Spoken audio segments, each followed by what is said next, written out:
minta ini nggih, nah apa, Tiga jelas Bu suara saya Bu? diminyakin Jelas. rambutnya. Jelas, Sanib. Oke, jelas ya. Ya. Auzubillahi minasyaitonirrajim. Bismillahirrahmanirrahim. Assalamualaikum warahmatullahi wabarakatuh. Waalaikumsalam Waalaikumsalam warahmatullahi wabarakatuh. Selamat sore semuanya. Semoga hari ini tetap bahagia, besok lusa terus bahagia ya. Hari ini kita akan bercerita tentang karma. Dan kalau bicara karma berarti kita nanti akan cerita juga reinkarnasi. Karena antara karma dan reinkarnasi ini kayak anak kembar gitu juga, nggak bisa dipisahkan gitu ya. Nah dalam bahasa agamanya itu adalah jaza wal ba'su, balasan dan kebangkitan gitu. Jadi antara balasan dengan kebangkitan itu pasangannya begitu. Kenapa harus ada kebangkitan? Karena mesti ada balasan gitu.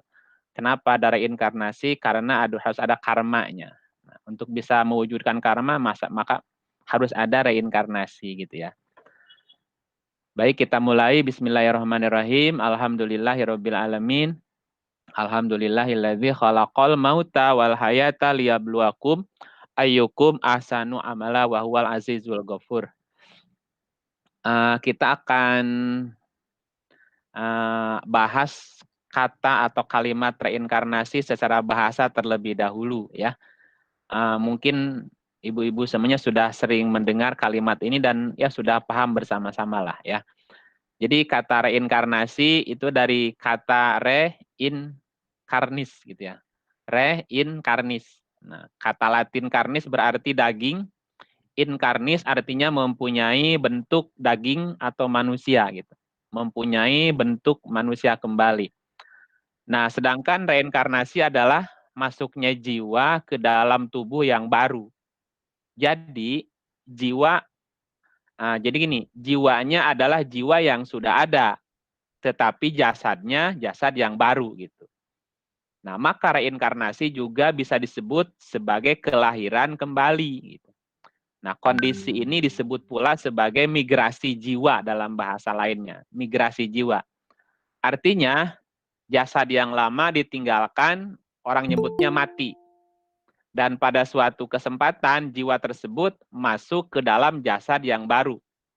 Atau disebut sebagai menjadi bayi kembali. Nah, dalam bahasa Inggris itu yang disebut sebagai reinkarnasi.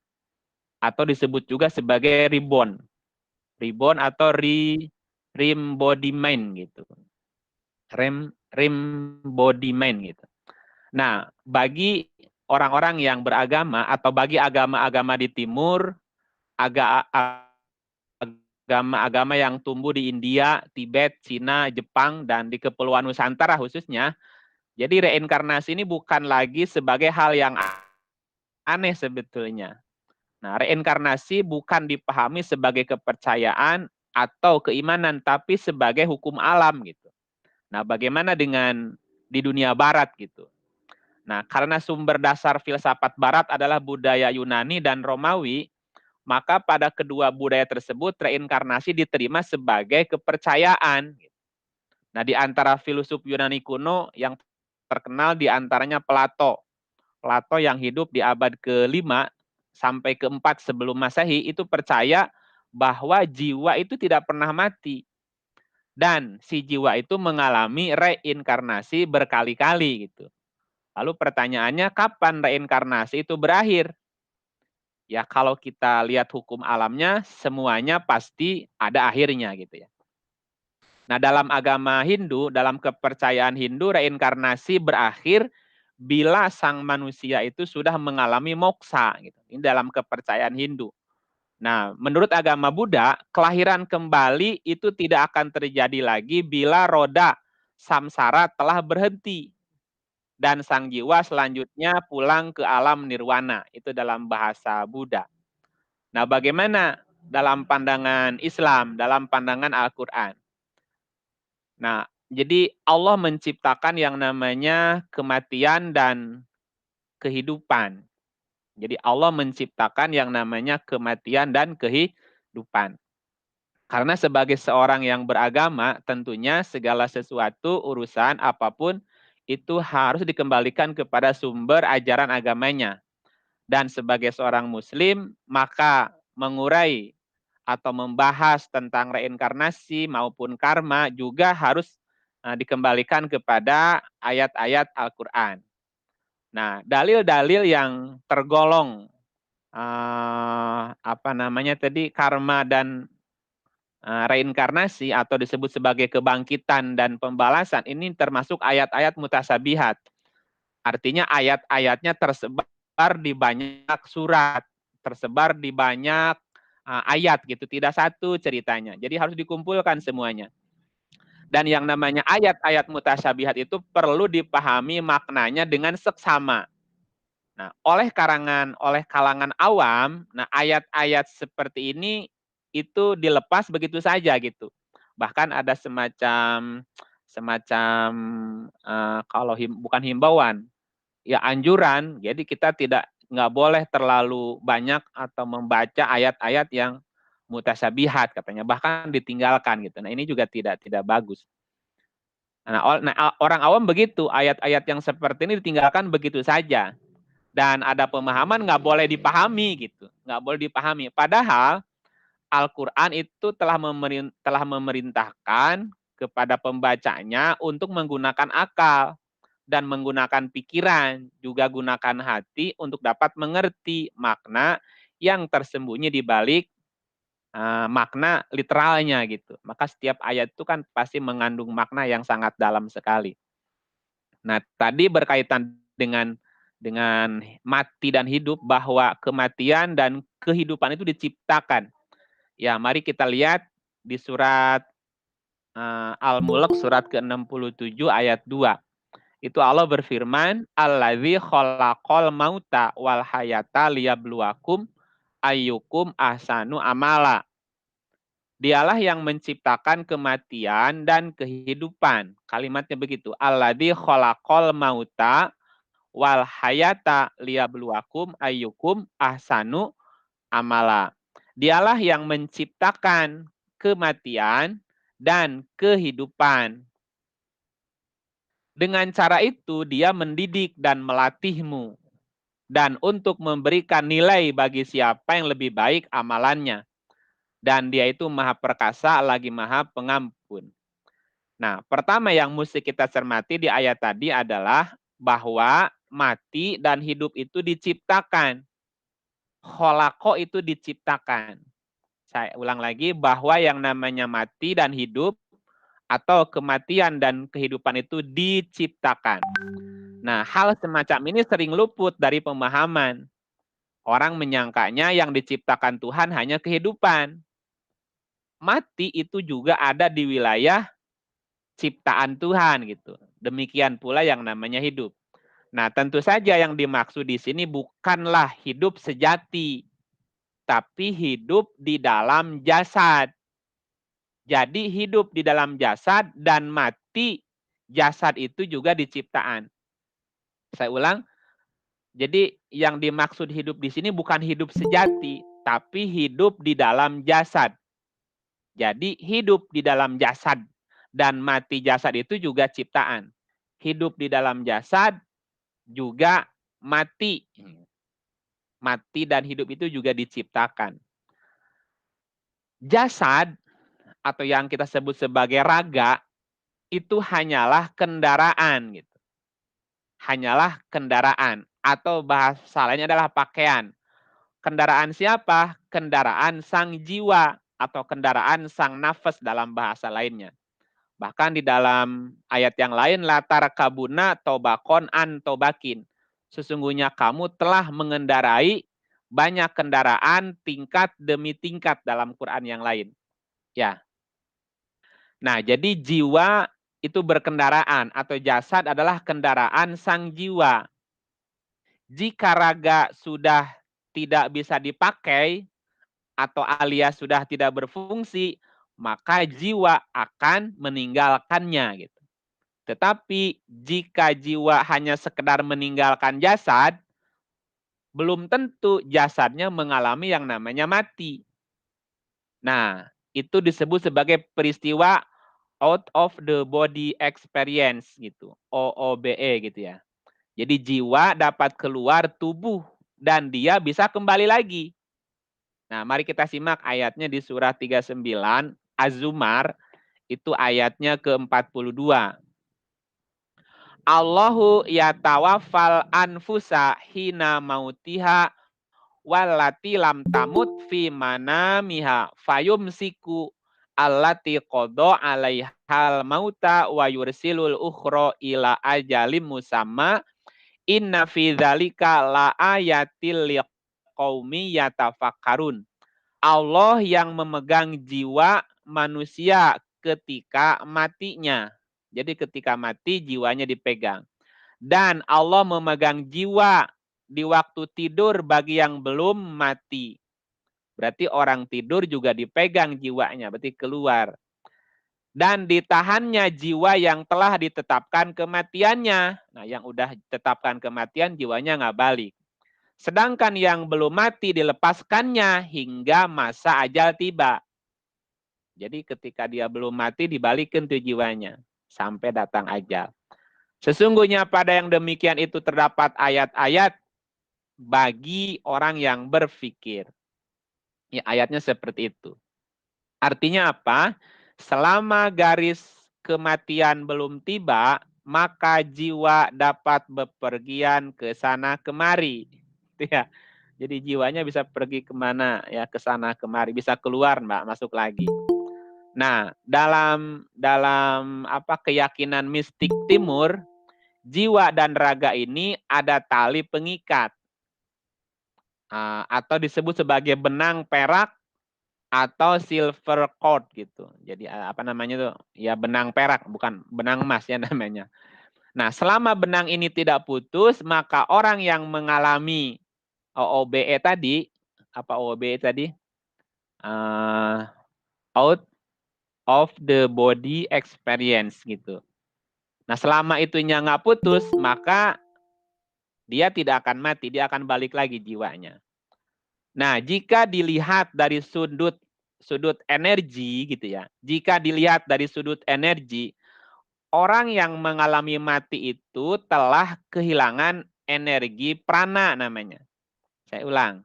Jadi bila dilihat dari sudut energi, jadi orang yang mengalami mati itu telah kehilangan energi prana, elan, vital, atau premananya gitu. Itu dalam bahasa Jawa lah. Ini ada Pak Heru. Bahasa Jawa udah pasti ngerti. Jadi ada prana, energi apa? Prana, evan, vital gitu ya. Atau premana gitu. Nah, baik benang perak atau premananya itu tidak perlu dipertentangkan. Keduanya merupakan elemen kehidupan. Jika salah satunya rusak, maka orang itu akan mati. Atau orang itu mati artinya gitu. Salah satu hilang berarti mati. Ya, artinya bila elemen-elemen yang membangun hidup itu rusak, alias sudah tidak berfungsi, maka jiwa tak dapat beroperasi lagi. Atau jiwa akan meninggalkan tubuhnya. Nah, itulah yang disebut sebagai namanya mati gitu. Nah, yang kedua,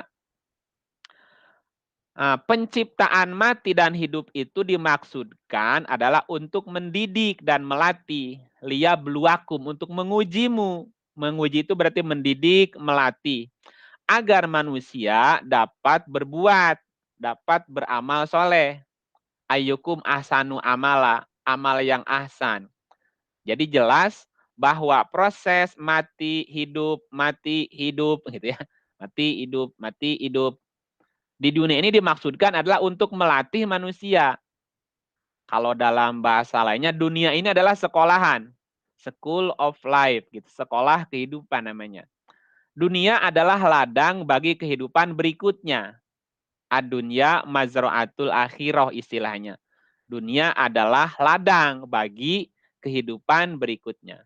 Siapa yang menanam, ia pula yang akan mengetam gitu. Ya, siapa yang menanam, itulah yang akan menuai. Nah, kita lihat ayatnya di surah 53, ayatnya 39. 53 ayatnya dicatat ya. Surat 53 ayatnya 39. Di situ dikatakan wa alaisa lil insan illa ma sa'a.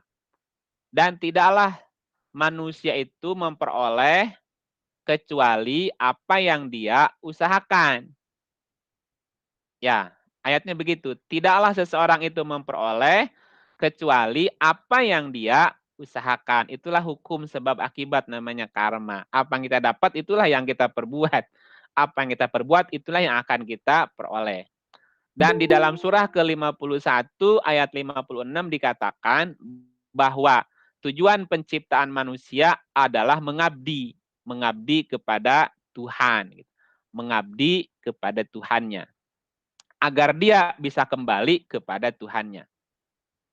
Nah, seringkali balasan amal itu dipahami sebagai balasan atau imbalan yang akan diberikan kepada manusia nanti setelah dibangkitkan dari kubur atau di alam akhirat setelah hancur leburnya bumi. Itu pemahaman umumnya begitu. Ya, saya ulangi. Nah, seringkali balasan amal perbuatan itu dipahami sebagai balasan atau imbalan yang akan diberikan kepada manusia setelah dibangkitkan dari kuburnya nanti di alam akhirat setelah bumi ini hancur gitu. Nah, itu pemahaman umumnya seperti itu. Hal ini tentu saja tidak sesuai dengan pernyataan tentang cepatnya perhitungan Tuhan terhadap para hambanya. Di dalam Al-Quran itu banyak diulang-ulang, innallaha sari'ul hisab. Innallaha sari'ul hisab. Lebih dari 10 ayat menyatakan seperti itu. Sesungguhnya perhitungan Tuhan itu sangat cepat. Sari'ul hisab. Tuhan itu sangat cepat hisabannya, sangat cepat perhitungannya. Ya, apakah itu amal baik ataupun amal buruk. Nah, kalau hukuman itu ditangguhkan hingga hari kiamat atau setelah hancurnya alam semesta, maka ada orang yang sudah jutaan tahun dalam masa penungguan. Jadi ada banyak orang yang harus menunggu pada masa jutaan tahun atau bermiliar tahun barangkali. Dan bagi yang hidup menjelang hancurnya alam semesta, malah akan menerimanya lebih cepat. Itu logikanya begitu dipahami oleh umum. Nah, tentu hal ini akan bertentangan dengan sifat kasih sayangnya Tuhan.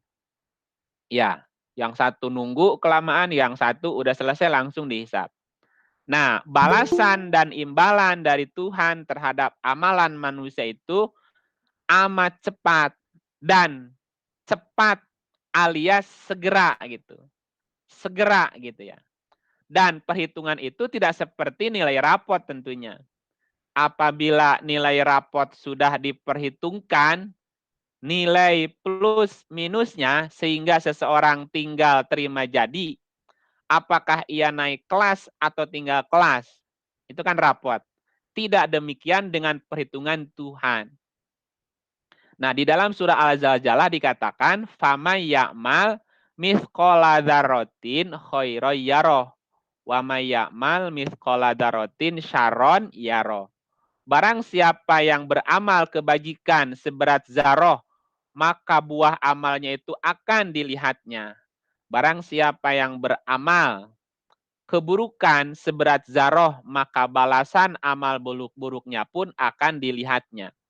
Jadi, tidak ada perhitungan dengan sistem yang dapat mencapai angka 6 atau lebih, akan naik kelas atau akan tinggal di surga gitu. Jadi, supaya bisa masuk surga nilainya di atas 6.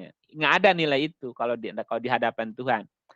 Dan yang tidak dapat angka indeks prestasi itu akan tinggal di neraka misalnya. Itu kan anggapannya begitu. Tentunya tidak demikian. Bahkan bagi yang beramal buruk sekecil debu pun akan merasakan balasannya. Itu kalimatnya gitu. Barang siapa yang beramal baik walaupun seberat debu, dia akan merasakan balasannya. Begitupun barang siapa yang beramal buruk walaupun seberat debu pun ia akan merasakan balasannya. Artinya balasan itu sangat cepat. Nah, dalam bahasa Arabnya di Quran disebutkan sari'ul hisab. Bahwa Allah itu sangat cepat perhitungannya. Nah, balasan yang cepat artinya suatu balasan yang dapat diamati di dunia ini juga. Dan sistem perhitungannya pun sebagaimana dikemukakan di banyak ayat di dalam Al-Quran, ya juga begitu, akan dirasakan dengan segera.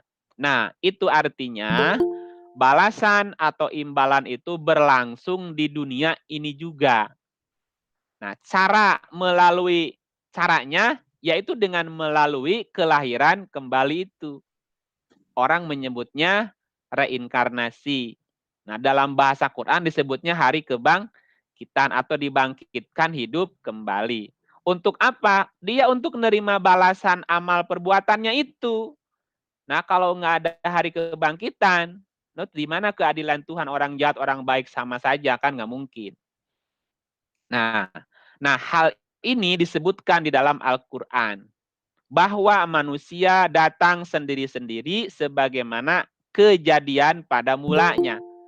Dan mengenai penciptaan pada kali yang lain, ini akan jelas sekali diterangkan dalam Quran sebagai berikut. Misalnya ada di surat ke-29, nah dicatat ayatnya ya, 29 ayatnya 19 sampai 21. Di surat 29 ayat 19 sampai 21 itu dikatakan, dan apakah mereka tidak memperhatikan bagaimana Allah menciptakan pada awalnya dan mengulanginya. Dan mengulanginya. Ada kalimat itu. Dan apakah mereka tidak memperhatikan bagaimana Allah menciptakan pada awalnya dan mengulanginya lagi. Sesungguhnya yang demikian itu mudah bagi Allah. Katakan berjalanlah di muka bumi, maka gunakan nalarmu untuk memahami bagaimana Allah menciptakan pada mulanya, kemudian menciptakannya pada kali yang lain. Sesungguhnya Allah Maha Kuasa atas segala sesuatu. Allah mengazab orang yang menghendaki azab. Allah mengazab orang yang menghendaki azab.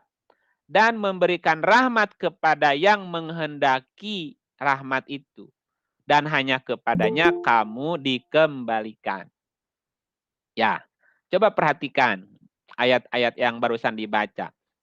Pada ayat pertama di ayat 19, isi perintahnya adalah memperhatikan cara Allah menciptakan manusia. Ya, yang perlu diperhatikan adalah cara Allah menciptakan manusia pada mulanya. Bagaimana caranya?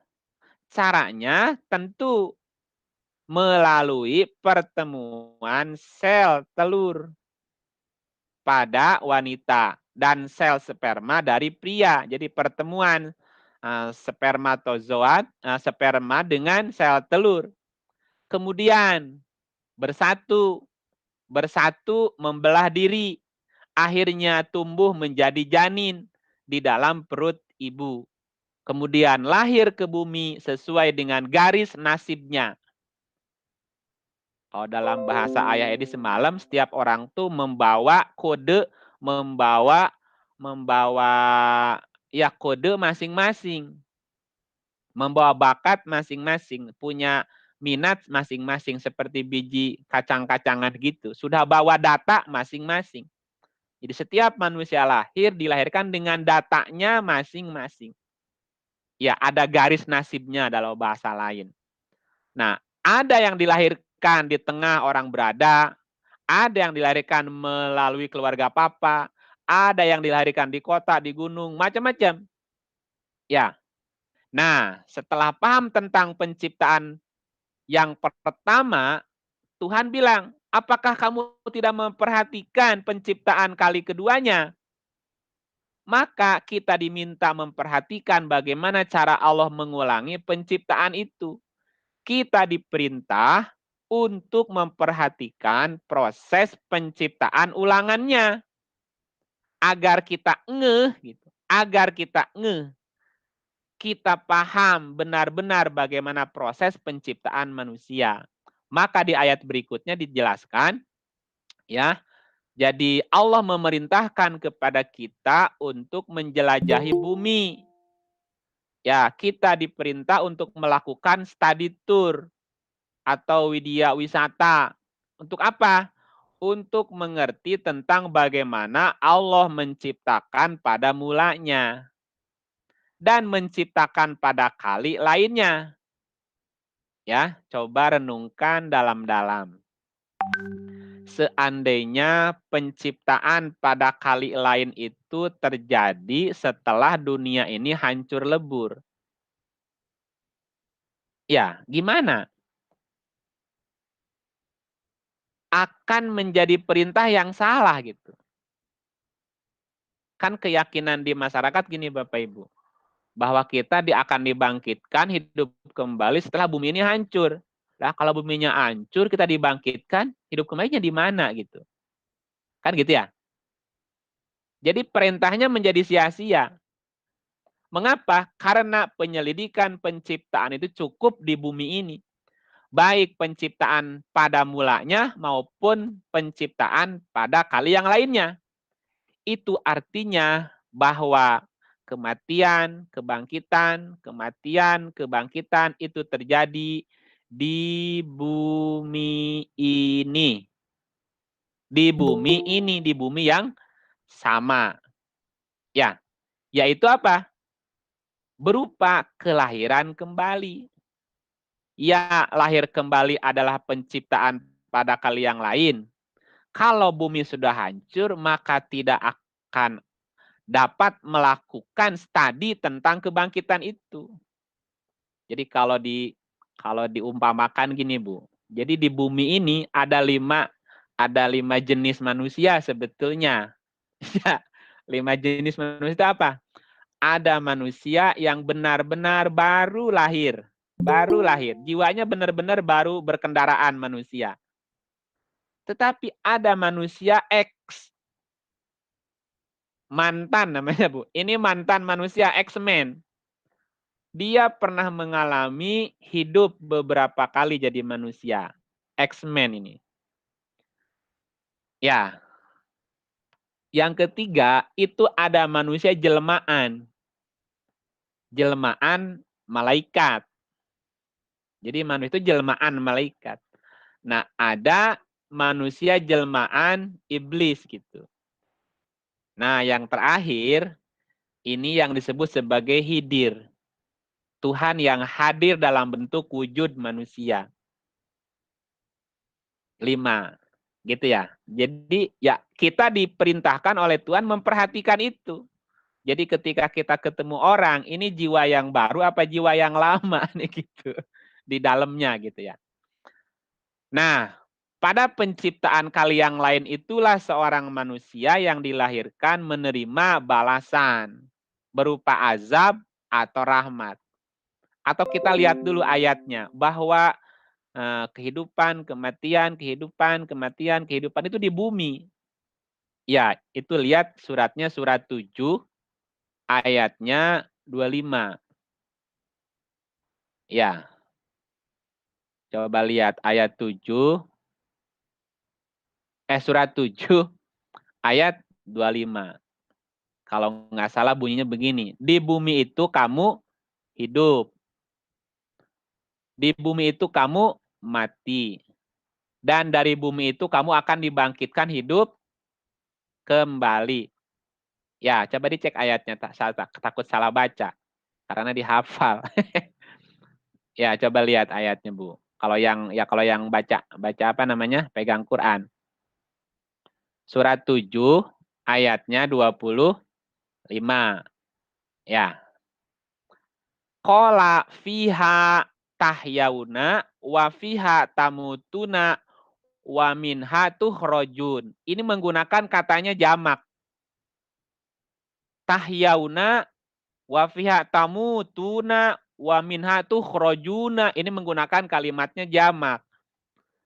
Qala Allah berkata, di bumi itu, fiha di bumi itu, tahyauna kamu akan hidup. Nah, tahyaunanya menggunakan jamak, bukan tahya. Kalau tahya satu. Kalau tahyauna, hidupnya banyak nih. Di bumi itu kamu akan mengalami banyak kehidupan. Wa fiha tamutuna, dan di bumi itu juga kamu akan mengalami banyak namanya kematian. Mati rasa, mati-matian, mati apa lagi ya? Banyak tuh matinya. Wa minha, dan dari bumi itu tukhrajuna, kamu akan mengalami kebangkitan atau dikeluarkan. Tukhrajuna, kamu akan mengalami beberapa banyak kebangkitan atau dikeluarkan. Ya, ayatnya seperti itu. Ya, di Quran seperti itu ayatnya. Jadi, ya, kembali lagi ke temanya. Jadi, proses kelahiran, kebangkitan, kematian, kelahiran, itu di bumi gitu. Di bumi itu gitu. Jadi masih bumi yang sama. Nah, pada penciptaan kali yang lain itulah seorang manusia dilahirkan. Untuk apa? Menerima balasan. Nah, balasan itu yang disebut sebagai karma itu. Baik balasan berupa rahmat atau balasan berupa azab. Dan itu semuanya akibat perbuatan. Azab atau rahmat yang diterimanya itu sesungguhnya berdasarkan, bukan kehendak Tuhan mau-maunya, bukan. Tetapi berdasarkan kehendak orang yang dilahirkan kembali itu. Ya, jadi bukan Tuhan semau-maunya gitu. Mengapa? Karena Tuhan sama sekali tidak merugikan hambanya. Disebutkan di surat 3, 117. Bahwa Allah tidak menganiaya mereka, tetapi merekalah yang menganiaya diri mereka sendiri. Ya, di dalam surat ke-10 ayatnya ke-44 juga disebutkan, sesungguhnya Allah tidak menzalimi manusia sedikit pun, akan tetapi manusia sendiri yang berbuat zolim terhadap dirinya sendiri gitu. Jadi jelas bahwa bukan Allah yang menghendaki azab bagi manusia. Allah menjalankan roda hukum alam yang telah ditetapkannya. Nah, sedangkan manusia itu sendiri adalah bagian dari hukum alam yang telah ditetapkan. Sekali lagi, bahwa Tuhan, karena hukum alam berjalan di bawah kehendak Tuhan, maka seakan-akan pahala dan balasan itu kehendak Tuhan. Ya, nah sayang sekali dalam berbagai terjemahan, kata man yasha diterjemahkan dikehendaki Allah. Enggak, padahal manusia yang menghendakinya gitu. Allah membuat sistemnya. Allah yang membuat hukum, manusia silakan memilih mau mengambil jalan yang mana. Di dalam Quran dikatakan gini, faman sya'a wal yu'min wa man sya'a fal yakfur. Barang siapa yang menghendaki beriman, silakan beriman. Barang siapa menghendaki kafir, silakan dia kafir. Surat 18 ayat 29 tuh Bu ya. Manusia diberikan kebebasan untuk memilih. Nah, jadi jawabnya gimana? Apabila kita memahami bahwa Allah tidak merugikan manusia sedikit pun, lalu siapa yang membuat ada yang bernasib baik dan ada yang bernasib buruk? Lalu mengapa ada orang yang mulus hidupnya? Ada juga yang luput dari bencana. Apa ada garis tangan? Oh, ini garis tangannya nih, orang ini kan mulus gitu. Apa begitu? Jawabannya adalah semua itu adalah akibat ulah dan perbuatan orang yang tertimpa bencana itu sendiri. Karena seseorang bernasib baik, maka itu akibat amal baik orang itu. Amalan kapan? Yaitu amal baik dan buruk yang pernah dikerjakan pada kehidupan di masa lampau. Ya, jadi takdir baik ataupun takdir buruk itu digoreskan oleh seseorang di masa lampaunya. Nah, jika takdir baik dan buruk itu ditetapkan oleh Tuhan sebelumnya, maka itu artinya Tuhan telah berbuat zolim bagi sebagian hambanya. Nah, jika sudah demikian berarti Tuhan telah pilih kasih dong kalau begitu kepada hambanya. Padahal Tuhan tidak merugikan sedikit pun kepada manusia. Maka jelas Tuhan tidak menetapkan takdir sebelumnya. Jadi sebetulnya garis nih. Garis perbuatan dia. Ya, gitu. Nah, mengenai petaka ataupun bencana yang menimpa seseorang di bumi, itu dapat dirujuk pada ayat-ayat berikut. Ya, coba perhatikan ayat-ayat berikut. Misalnya di surat 42 ayatnya 30 dan 31. Oke? Surah 42 ayatnya 30 dan 31. Apa saja musibah atau bencana yang menimpa seseorang ternyata itu akibat perbuatan tangannya sendiri, bukan oleh orang lain, bukan oleh Tuhan, bukan oleh setan dan jin.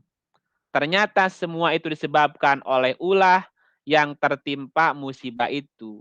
Ternyata kalau ada bayi yang dilahirkan cacat, itu sebabnya oleh perbuatan jiwa si bayi tersebut di kehidupan lampaunya tadi. Nah, banyak orang yang tidak memahami tentang kelahiran kembali. Kelahiran kembali itulah yang kemudian disebut sebagai reinkarnasi. Dalam bahasa agamanya kebangkitan hidup kembali. Atau bahasanya al-ba'su dalam bahasa Quran. Nah, sehingga kalau nih misalnya ada bayi yang dilahirkan cacat tanda petik, maka itu dianggap oleh kondisi kesehatan orang tuanya. Dianggap, saya ulang lagi, ketika ada bayi cacat, maka dianggap ini akibat kondisi kesehatan orang tuanya, kan gitu. Ini gara-gara orang tuanya begini, begitu, begini, begitu. Misalnya ada kerusakan genetis, penyakit dalam kandungan, atau oleh sebab-sebab lain, atau karena dalam peperangan si bayi terkena peluru nyasar, sehingga meski terselamatkan, ia kehilangan anggota badannya. Nah, umumnya orang tidak mengerti bahwa itu disebabkan oleh hutang piutang karma. Jadi jadi ada hubungannya dengan hutang piutang karma. Kalau kita bicaranya karma, semuanya pasti ada keterkaitan hubungan antara kehidupan sekarang dengan kehidupan sebelumnya. Ya, memang ada proses karma di situ, Bu. Karma itu kan tadi balasan yang setimpal atau balasan akibat perbuatan. Misalnya dalam kasus tadi, pertama si orang tua mempunyai karma negatif atau karma buruk, sehingga ketika ia mengandung, janin yang dikandungannya itu cacat. Jadi yang cacat itu raganya si bayi. Sedangkan raga itu sendiri tidak ada maknanya sebetulnya. Ketika raga bayi itu cacat, maka jiwa yang dimasukkan ke dalam raga yang cacat itu adalah jiwa yang punya hutang karma. Jiwa yang pada kehidupan di masa lalunya banyak berbuat buruk. Ya, jadi bayi yang dilahirkan cacat itu merupakan kaitan karma orang tua dan bayi tersebut. Sama-sama punya karma buruk sebetulnya di kehidupan sebelumnya.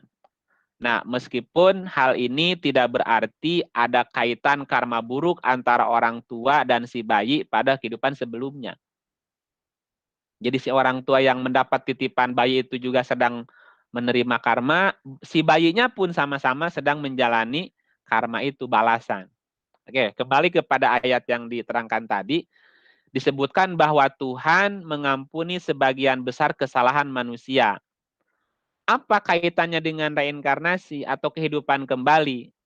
jika Tuhan tidak mengampuni sebagian besar kesalahan manusia, maka manusia tentu tidak akan mengalami kemajuan dalam hidupnya. Ya, bayangkan jika hutang 100 unit harus dibayar 100 unit. Apa yang terjadi? Maka tidak ada perubahan di alam kehidupan manusia. Karena Tuhan itulah Maha Pemaaf. Sehingga Tuhan tidak akan mewujudkan balasan lebih daripada keburukan yang pernah dibuat hambanya. Bahkan dikatakan gini, kalau kita berbuat baik dibalas 10. Ya, bahkan sampai 700. Bahkan tak terhingga untuk kebaikan. Tetapi ketika manusia berbuat jahat, keburukan 1, maka dibalas tidak lebih dari 1. Ya, kalau kita banyak kebaikannya. Nah, dalam bahasa agama, cara kerja alam raya dalam kaitannya dengan sebab dan akibat itu disebut sebagai pemberian pahala untuk kebaikan dan balasan atau azab bagi kejahatan. Itu dalam bahasa agama seperti itu. Karena Rahman dan Rahimnya Tuhan, kebaikan akan mendatangkan kebaikan berlipat ganda.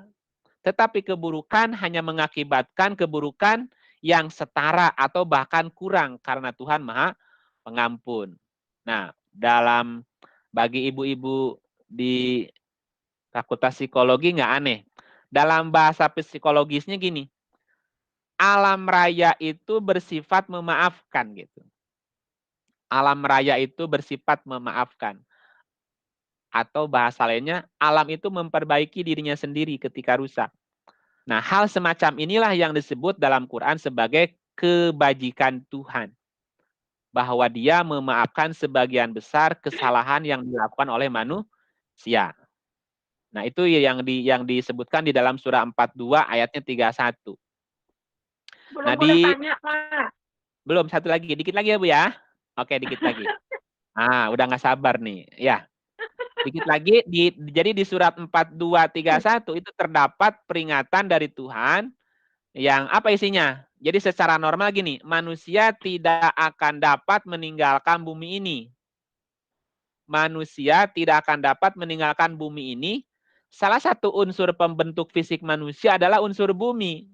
Maka secara alami manusia tertarik oleh keindahan bumi dan gaya tarik bumi terhadap unsur-unsur fisik manusia. Yaitu apa? Tanah, air, api, dan udara yang sangat kuat. Nah, sehingga manusia cenderung untuk kembali hidup di bumi. Nah, itu juga dikabarkan tadi di surat 7 ayat 25 tadi. Di bumi itu kamu hidup, di bumi itu kamu mati, dan dari bumi itu kamu akan dibangkitkan hidup kembali, gitu ya. Nah, kalau kita baca Quran itu, Bu, kalau kita bercerita tentang karma yang disebut sebagai balasan, itu dalam bahasa Arabnya namanya jaza. Karma atau balasan itu dalam bahasa Arabnya jaza gitu ya. Jaza itu artinya balasan. Itu di Quran diulang kurang lebih 118 kali. Ya. Jadi kalimat jaza, kalimat balasan itu di Quran kurang lebih 118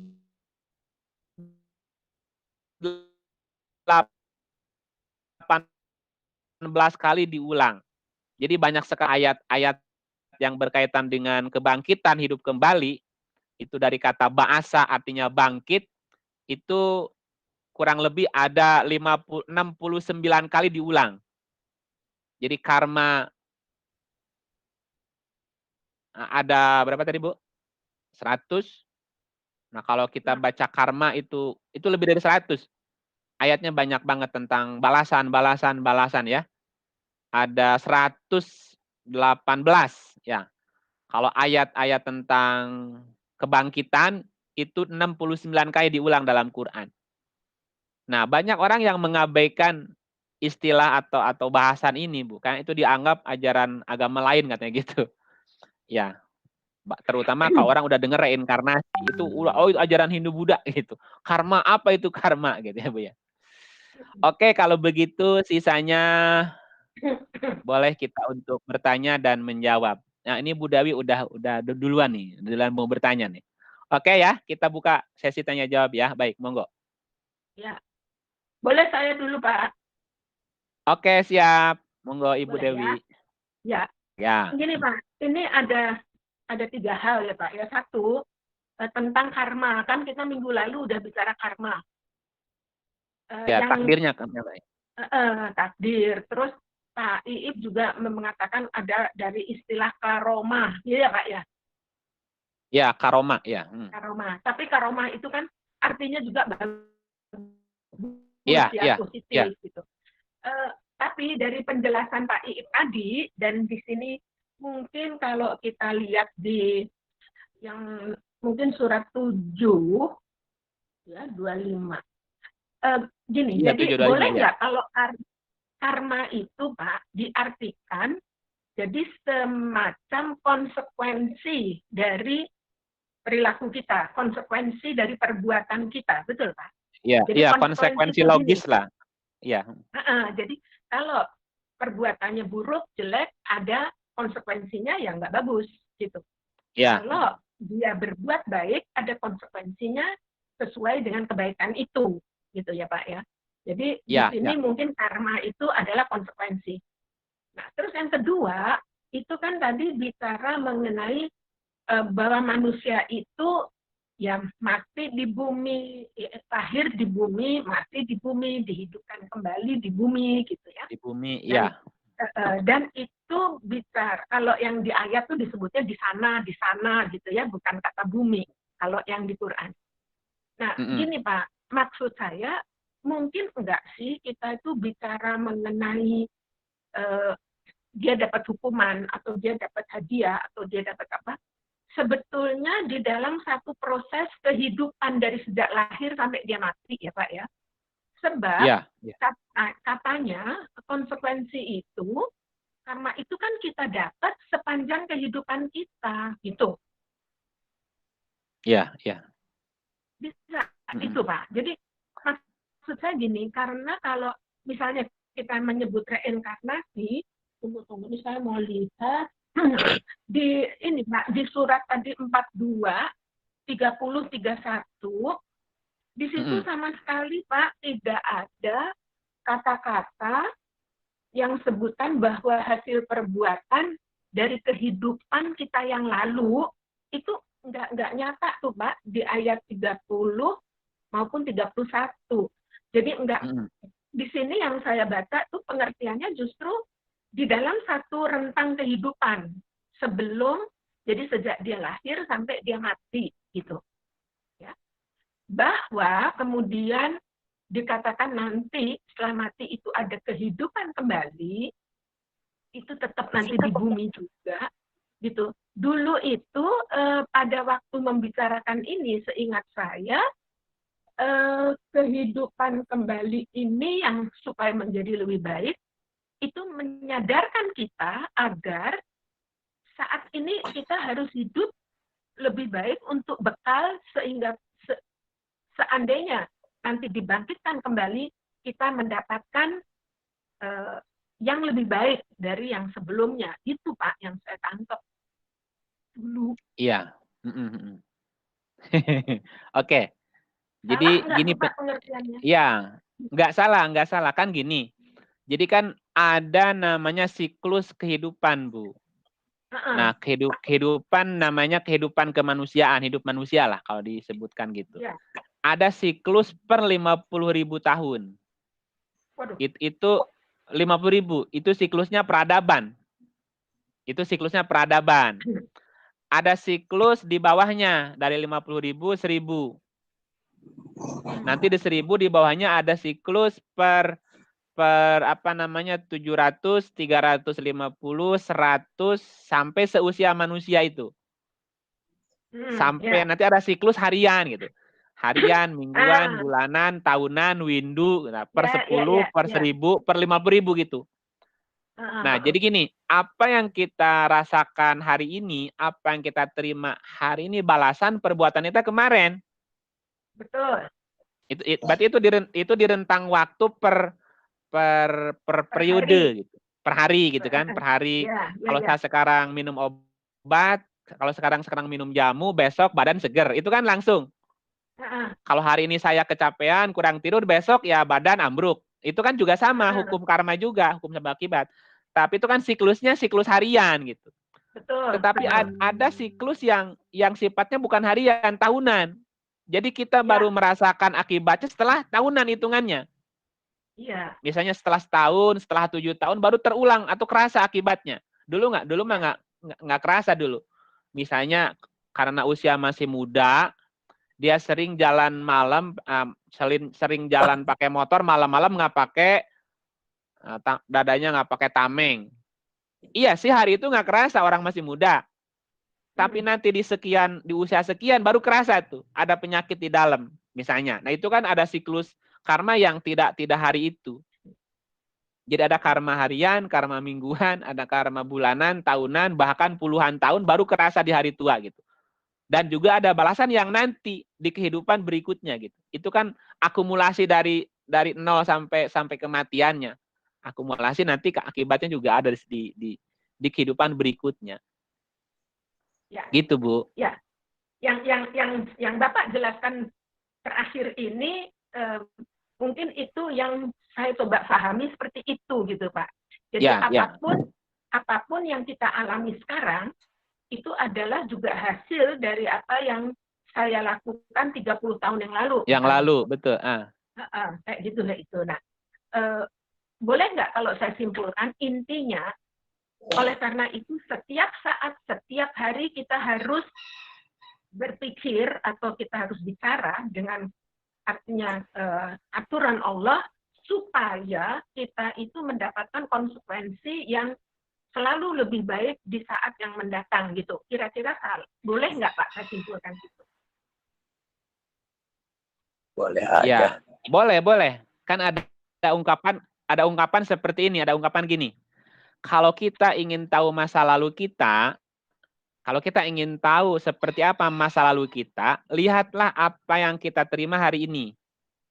Ya. Yang kita rasakan hari ini. Kalau kita ingin tahu masa depan kita, perhatikan apa yang kita lakukan sekarang. Ya, itu kalau merujuknya ke ayat, itu ada di surat 59 ayatnya 18. Kita lihat 59 18. Ya, 59 ayat 18 dikatakan gini. Wahai orang-orang yang sadar, beriman bahasa Arabnya. Wahai orang-orang yang beriman, yang udah sadar nih, bertakwalah kepada Allah. Dan hendaklah setiap diri wal tandur nafsun. Wal tanzur nafsun. Dan hendaklah setiap nafas, setiap diri, setiap jiwa memperhatikan. Ma qaddamat ligod. Apa yang telah diperbuatnya untuk hari esok. Jadi apa yang kita perbuat hari ini, itu akan hari esok kita akan dapat balasannya. Apa yang kita dapat balasannya hari ini, ya itulah akibat perbuatan kita di masa lalu gitu, Bu. Ya. Emang Pak. ayatnya seperti itu kalimatnya. Ya, sudah saya baca juga. Karena kalau saya kadang-kadang belum mampu berpikir untuk kehidupan berikutnya itu nanti setelah kiamat buat saya gitu aja, saya dihidupkan kembali gitu, nggak kepikir tuh Pak, gitu susah. Iya, itu mah kejauhan, Bu. Kejauhan lah itu mah. Makanya yang saya bisa mikirnya itu adalah di dalam periode kehidupan sekarang gitu Pak. Sekarang aja, betul. Ya udah itu aja untuk konfirmasi saya Pak. Terima kasih. Iya, betul. Oke, makasih Bu Dewi. Oke, ada yang masuk Pak Margiono. Oke, cakep banget nih. Kang Iip, tadi kan ada 5 siapa yang cakep? 5 jenis manusia. Ya. Ada yang kamar, ada X-Men. Nah, bisa nggak? Sama itu. Saya mau tanya itu juga. Oh ya, wah. Oh ya, udah diwakilin ya. Pikiran dong. Iya. Oke, lanjut. Bisa nggak kita tahu? Ini kira-kira gue ini newcomer apa X-Men? Gitu ya, paling tidak itu lah. Bisa nggak nih kita tahu nih? Ternyata nih aku nih newcomer. Atau kita ini X-Men. Itu yang pertama. Yang kedua, jika bayi pas dilahirkan itu katakanlah cacat, raga itu tak bermakna ya. Apakah Iya. seseorang wanita yang hamil nih, lalu Allah tuh gini, nah ini nih wanita yang hamil ini nih, nanti raganya nih buat jiwa si ini. Atau yang ngatur kayak begitu, seperti itu. Oh ini ada yang ngandung nih, ini jiwa buat ini nih. Itu, apakah X-Men atau newcomer itu dalam satu wilayah ruh gitu loh. Satu geng atau satu tempat sehingga bergantian. Ya, oh ini itu gimana Kang itu? Bu Dewi ketawa. Itu yang kedua itu Pak. Kalau yang pernah hidup beberapa kali, mungkin. Yang kedua. Oke deh Kang Ip. Itu ya. Oke, banyak sih itu dulu dah. Oke, yang pertama, bagaimana kita tahu bahwa jiwa kita ini yang pertama, atau yang kedua, atau yang ketiga, atau baru nongol nih, masih kertasnya masih putih gitu, atau sudah ada data sebelumnya yang dibawa gitu ya. Ya, nah coba lihat di suratnya. Kita lihat surat 56, coba lihat. 6 ayat. 56 ayatnya 60 sampai 62. Ya. 56 ayat. Ayatnya 60 sampai 62. Coba dibacain aja sendiri. Bismillahirrahmanirrahim. Surat 56 ayat 60 sampai 62. Kami telah menentukan kematian di antara kamu dan kamu sekali-kali tidak dapat dikalahkan untuk menggantikan kamu dengan orang-orang yang seperti kamu dalam dunia, dan akan kamu kelak di akhirat dalam keadaan yang tidak diketahui. Kalau kita perhatikan ayat ini, ya, kalau kita perhatikan ayat ini, kita sendiri tahu nggak kita ini X-Men atau enggak? Enggak. Ya, kita aja nggak sadar kita ini yang keberapa. Dalam keadaan yang kamu tidak tahu. Kalau lihat ayat ini. Oke. Kan kalimatnya begitu, coba diulang lagi, coba perhatikan ayatnya. Sesungguhnya kami telah menentukan kematian di antara kamu dan kami tidak akan dikalahkan. Kalau udah mati aja, nggak bisa diundur. Untuk menggantikan kamu dengan orang seperti kamu. Nah, ini coba kalimatnya. Untuk menggantikan kamu dengan orang seperti kamu. Ala anubadila amsalakum. Coba perhatikan lagi pelan-pelan baca ayatnya ya. Kami telah menentukan jadwal kematian lah. Jadi setiap orang kan ada jadwal kematiannya kapan. Dan kalau sudah datang jadwalnya nggak bisa dikalahkan. Pasti mati aja. Lagi bagaimanapun pasti mati. Selesai jadwalnya. Nah, ketika mati, kan kita mati nih ceritanya. Si A mati. Untuk menggantikan kamu dengan seperti kamu. Seperti kamu tuh maksudnya apa? Seperti yang yang tadi, atau orang lain seperti kamu? Contoh gini, Omar, Pak Margi punya mobil. Mobilnya mobil Toyota Kijang Buaya. Entah, Innova mah terakhir, Bu. Kijang Buaya. Yang nyupirnya Pak Margiono. Dan kalau Pak Margi yang udah naik mobil itu nggak bisa ngerem, nggak ada remnya. Oke. Ngebut aja maunya, oke ngebut aja. Dan sekampung tahu kalau udah ada mobil ngebut pasti Pak Margiono nih. Oke kan? Nah, si mobil Kijang Buayanya itu rusak, ke bengkel diganti, onderdilnya salah satu. Nah, dalam waktu tahun mobil itu sudah baru. Tapi masih mobil Kijang, tapi Kijang udah lama 5 tahun yang lalu. Oke. Setelah 5 tahun, ya Pak Margiono ganti mobil. Orang kampung nggak ada yang tahu Pak Margiono beli mobil baru. Oke. Oke? Tapi gua tahu. Pokoknya orang kampung pokoknya tahunya Pak Margi itu mobilnya Kijang Buaya. Oke. Sekarang ada Kijang Kapsul lewat di kampung itu. Kata orang kampung, ini ngebut-ngebutnya kayak Pak Margiono ini. Jadi orang menduga-duga. Nah, sehingga orang berkata, orang ini kayak Pak Margiono bawa mobilnya gitu loh. Oke. Padahal casingnya udah lain kan? Oke. Nah, coba kalimat ayatnya perhatikan.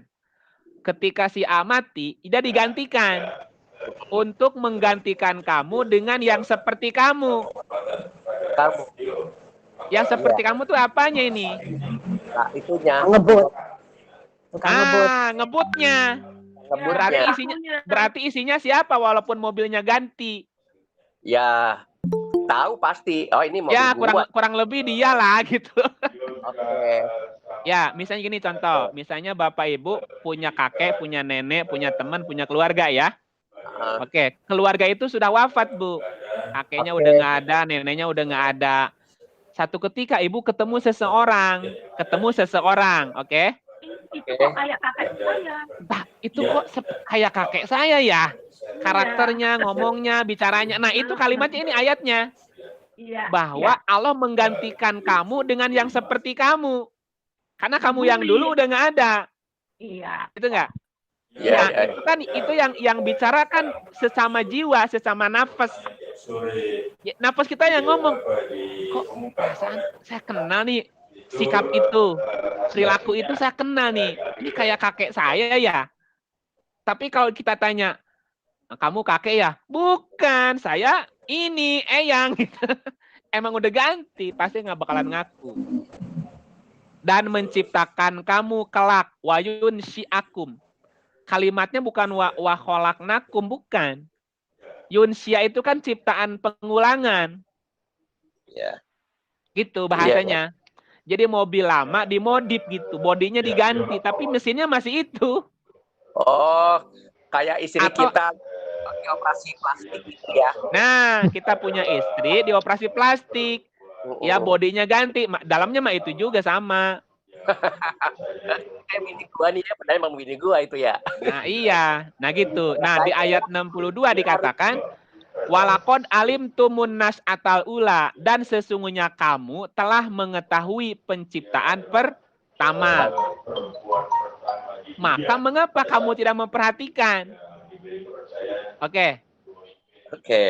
Berarti bisa diperhatikan nggak? Bisa. Nah, tapi kan ayat sebelumnya dikatakan dan menciptakan kamu kelak di akhirat dikurungin dalam keadaan yang kamu tidak tahu. Ini maksudnya kamu tidak tahu itu apa? Dia bawa kertas putih, tapi dia ada data di dalamnya, data sebelumnya ngikut. Oke. Makanya perintahnya coba kamu perhatikan penciptaan kedua. Kamu ini penciptaan pertama atau kedua ini? Iya. Nah, itu. Atau ketiga, perhatikan. Gitu. Jadi bisa diperhatikan. Makanya Tuhan memberikan kepada kita potensi pendengaran, penglihatan, pemahaman hati. Ya, jiwa, di dalam jiwa ada sudur, di sudur ada kolbu, ada fuad, itu yang bisa tembus ke situ. Kita bisa paham siapa diri kita gitu. Kalau berulang-ulang kali udah paham ya. Iya, ngertilah sendirinya sebetulnya gitu. Itu yang pertama, ya. Jenis kelamin nggak ngaruh ya? Bisa cewek? Gimana? Jenis kelamin. Ya, enggak, itu kan jenis kelamin secara fisik. Kalau jiwa kan nggak ada jenis kelaminnya, nggak ada. Ya, artinya enggak. bisa kayak jadi cewek gitu ya. Malaikat. Iya. Jiwa maka nanti ngikutin. Ketika jiwa masuk ke jasad, nah ini Baru. jasadnya laki apa perempuan. Nanti ruh kita mengaktifasi jiwa dengan jasad, jadi nyambung, connect gitu. Ya kalau jasadnya perempuan, dia akan jadi perempuan. Jadi ada aktivasi nanti kalau udah nyambung gitu. Jadi bisa berganti kendaraan sebetulnya gitu. Iya, bisa aja berikutnya saya seperti Syahrini nanti ya. Iya, ngimpi Iya, Kak. aja. Ngimpi itu sih. Oke, lanjut. Apa tadi pertanyaan kedua ya? Lupa. Enggak kan, jenis manusia kan ada 5 gitu. Oh iya, ada 5. Terus apa pertanyaannya tadi, Bu? Itu tadi Pak, yang pertama, dia nggak yakin apakah itu yang newborn ataukah yang sudah lalu. Oh iya, itu kan bisa dilihat dari apa namanya kedewasaannya sebetulnya. Ya, kedewasaan berulang-ulang ya. Iya, kan gini, kalau dalam bahasa Qur'annya gini, coba lihat ini bahasa Qur'annya ya. Surat 2 ayatnya 28. 28 atau 29 ya? 26. 28 atau 26? 28. 29, 28, 29. Ya. Nah, di surat 2 ayatnya 28, 29. Mengapa kamu ingkar kepada Allah padahal kamu tadinya mati? Mati. Lalu Allah menghidupkan kamu. Kemudian kamu dimatikan. Kemudian kamu dihidupkan. Jadi mati, hidup. Dan kepadanya kamu dikembalikan. Nah, proses mati, hidup ini kan dalam rangka tadi mengajari manusia supaya jiwanya semakin dewasa. Makin dewasa. Iya, semakin naik. Nah, di ayat berikut coba perhatikan, di ayat berikutnya. Dialah Allah yang menjadikan segala yang ada di bumi untukmu. Dan ini kamunya siapa? Kamunya siapa? Dan dalam kamu yang berkendaraan jasad manusia siapa? Ya, kita sendiri. Ya, orang sendiri. Ya, namanya apa? Kamu yang berkendaraan manusia tadi apa diterangin di atas tadi? Jiwa. Jiwa, bukan raga Iya, kendaraan. kan jiwa ini berkendaraan raga. Nah, raga itu disebutkan sebagai bumi, gitu di sini ayatnya. Dialah yang menjadikan segala yang ada di bumi. Nah, bumi ini jasad dan segala perangkatnya gitu. Oke. Ini metafora kalimatnya, bumi dan langit. Bumi itu jasad, jasmaninya. Dialah yang menjadikan segala yang ada di bumi, bumi ini sekujur tubuh kita, dan segala perangkatnya untukmu. Mu-nya kan bicaranya ke jiwa. Sebagai kendaraan untukmu gitu loh. Oke. Nah, dan dia menghendaki summastawa ila sama. Dan dia menghendaki, dianya Tuhan, dia menghendaki menuju ke langit. Sekalipun jiwanya sudah berkendaraan di jasad, di bumi gitu ya. Tapi jiwa jangan melekat di bumi. Tadi jangan melekat di bumi. Jiwa di kendaraan.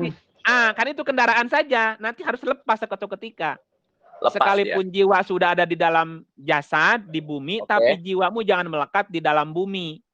Tetapi tetap harus terhubung ke langit. Makanya tadi dia berkehendak menuju langit. Nah, lalu dijadikannya langit itu kualitas jiwa yang berlapis. Langit itu jiwa yang berlapis-lapis dan dijadikannya 7 langit. Kenapa 7 langit? Karena jiwa itu 7 level, 7 lapis gitu. Kalau dilapiskan, yang paling bawah itu jiwanya amarah. Ya. Ini nalurinya jahat aja. Ya, jahat. Kalau nggak jahat, gatel nih orang. Amarah. Nah, langit kedua itu sudah naik menjadi lawamah. Lawamah itu jiwa yang menyesali. Nyesal ya, kenapa saya berbuat itu ya? Ada penyesalan, lumayan. Menyesali salahnya. Kan ada orang yang berbuat dosa, salah nggak nyesel. Berarti jiwanya masih bertahan di bawah. Lawama. Nah, di atasnya lawama atau mulhamah ya. Nah, lawamah ke mulhamah. Mulhamah tuh jiwa yang diilhami, diberikan ilham, petunjuk. Oke. Nah, Ya. di atasnya ada marhamah. Marhamah tuh jiwa yang dikasihi, dirahmati namanya. Nah, setelah dirahmati naik level berikutnya jiwanya mutmainnah. Jiwanya stabil. Nah, stabil tuh nggak lagi goyah gitu. Dicaci, dipuji sama aja bagi dia, tenang aja, semuanya sudah mantap. Udah mantep aja, bukan apa ya, bukan nggak peduli, dia sudah stabil jiwanya, tidak mudah terpengaruh. Nah, di atasnya mutmainnah ada rodiyah, mardiyah namanya. Rodiyah itu rela, mardiyah disukai. Gitu. Nah, kalau sudah sampai ke rodiyah mardiyah itu namanya kamilah. Kamilah itu sempurna jiwanya. Itu yang sudah kembali kepada Tuhan. Nama-nama perempuan semua, Pak. Bener. Pak Iip. Ya.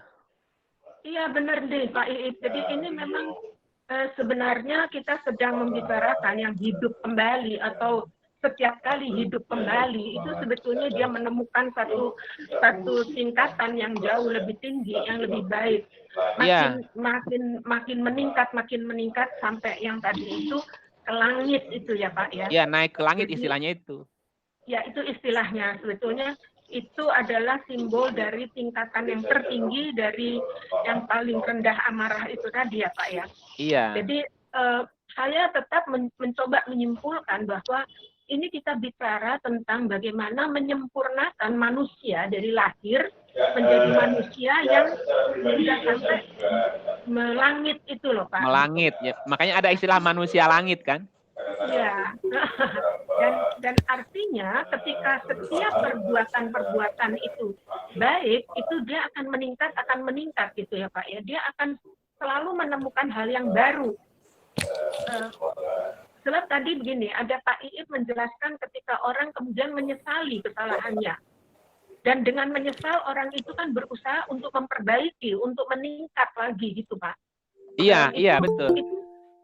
Itu intisari yang saya coba ambil dari semua itu tadi Pak. Iya. Makanya gini kan, ada orang yang lahir, ini secara fisik masih muda usianya, masih anak-anak lah. Tetapi kata-katanya, keputusannya kok bijak gitu ya. Ini seperti orang dewasa gitu. Nah, udah lebih mateng. Iya, ya memang fisiknya anak-anak dia, tapi dia bukan anak baru bahasanya gitu lah. Sebaliknya Pak, atau sebaliknya. Fisiknya udah tua. Tapi jiwanya masih anak-anak. Ada yang gitu.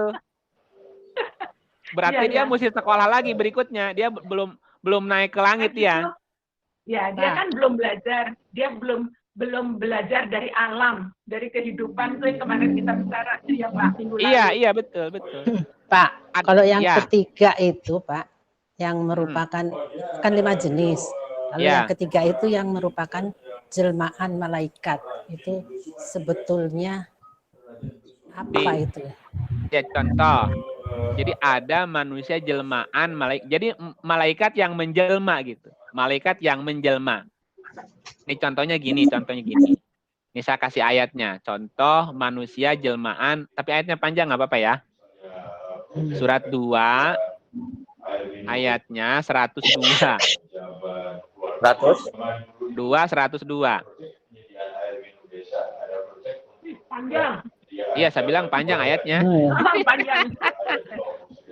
Tapi ini ada cerita. Ya, coba lihat ayat. Disingkat aja nggak bisa, Pak? Bisa disingkat, bisa. Bisa disingkat. Intinya maksud saya. Intinya gini, ada orang belajar sesuatu kepada malaikat. Ya. Dan malaikat itu menjelma jadi seseorang gitu. Nah, kalimatnya begini. Mereka mengajarkan sihir kepada manusia. Mereka mengajarkan sihir kepada manusia. dan apa yang diturunkan kepada 2 orang malaikat di negeri Babilonia, yaitu Harut Marut. Sedang keduanya tidak mengajarkan kepada seorang pun sebelum mengatakan sesungguhnya kami hanya cobaan bagimu. Jadi ada malaikat menjelma mengajarkan sesuatu kepada manusia. Ya, contoh lain. Contoh lain kita lihat di suratnya 19 17. Nah, coba lihat 19 ayatnya 17, ini kisah Maryam. Maka ia mengadakan tabir yang melindunginya dari mereka. Ianya Maryam ya, dari ayat sebelumnya, cerita Maryam. Lalu kami mengutus ruh kami kepadanya. Ruh kami, jadi Allah mengutus utusan. Ruh, itu bisa malaikat. Maka ia menjelma di hadapannya dalam bentuk manusia sempurna. Jadi sosok orang yang mendatangi Maryam itu jelmaan malaikat. Begitupun orang yang pernah mendatangi Ibrahim. Termasuk orang yang mendatangi Muhammad. Ketika dia mengajarkan Quran juga dalam bentuk manusia. Tapi itu manusia jelmaan. Jelmaan malaikat atau jelmaan ruh gitu. Termasuk di Gua Hiro gitu ya, Jibril itu. Iya, kan didatangin orang. Nah, orang itu adalah malaikat yang menjelma. Iya. Dan Nabi juga pernah ketemu orang itu di pasar. Nah, gitu. Jadi sebelum ketemu dia udah ketemu lagi sebelumnya. Ada di surat 25 tuh ceritanya. 25 ayatnya ayat berapa ya? 7. Dia dan mereka berkata, mengapa Rasul itu memakan makanan dan berjalan di pasar? Kan Nabi suka berdagang. Jadi ketemu orang-orang itu. Ketemu lagi siapa gitu, udah kenal duluan. Jadi ada manusia jelmaan gitu, jelmaan malaikat. Biasanya kalau kita ketemu dia, kita nggak sempat nanya alamatnya, nggak sempat nanya nomor HP-nya, nggak sempat namanya siapa gitu, Bu. Ngobrol aja jalan, habis itu dia pergi ngilang. Mana dia? Nggak ada. Nah, kalau yang keempat itu jelmaan iblis itu serem amat, Pak. Oh, banyak ini, Bu. Kalau ini banyak, Bu. Iblis yang menjelma jadi manusia banyak. Dan paling banyak iblis itu menjelma jadi ustadz, Bu. Iya benar. Nih baca ayatnya. Iya, Pak. Betul, Pak. Coba lihat surat 7:21. Lihat 7:21, Bu, ayatnya. Ya. Ini seperti bercanda tapi beneran sebetulnya. A'udzubillahiminasyaitonirrajim. Bismillahirrahmanirrahim. Dan dia setan bersumpah. Setan bersumpah. Sesungguhnya saya adalah termasuk orang yang memberi nasihat kepada kamu berdua. Nah, jadi setan menjelma jadi apa di ayat ini? Manusia. Ya, profesinya apa?